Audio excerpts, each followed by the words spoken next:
Today we will discuss Stopping by Woods on a Snowy Evening. Stopping by Woods on a Snowy Evening is a poem written by Robert Frost. His complete name was Robert Lee Frost. His lifespan is from 1874 to 1963.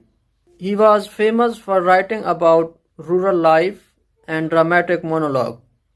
First, we discuss the main idea of the poem Stopping by Woods on a Snowy Evening. In this poem, the poet Robert Frost presents a picture of a snow-covered forest. He tells a tale of a man who wants to enjoy the beauty of nature but can't do so because he has to complete his tasks. He reminds himself again and again in the poem, "and miles to go before I sleep." It means he cannot take rest because he has to accomplish his task. You have to remember three main points before writing a good summary of this poem. Number one point is that the poet with his horse stops near a small forest and says that he knows the owner of the forest and is satisfied that the owner of the forest is not watching him right now.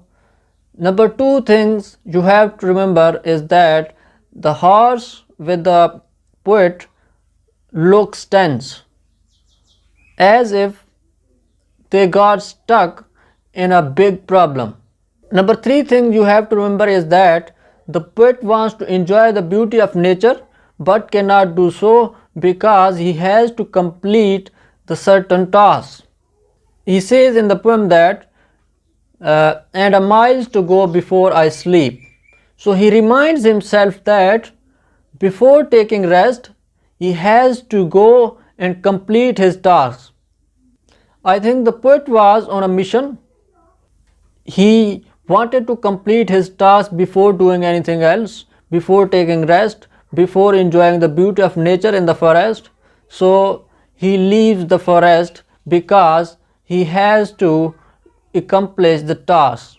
So you have to remember these three things. Number one, the poet with his horse stops near a forest. Number two, the horse looked tense as if they got stuck in a big problem. And number three, the poet wants to enjoy the beauty of nature but cannot do so because he has to complete his task before enjoying the beauty of nature, before taking a bit of rest. He has to go and complete his task.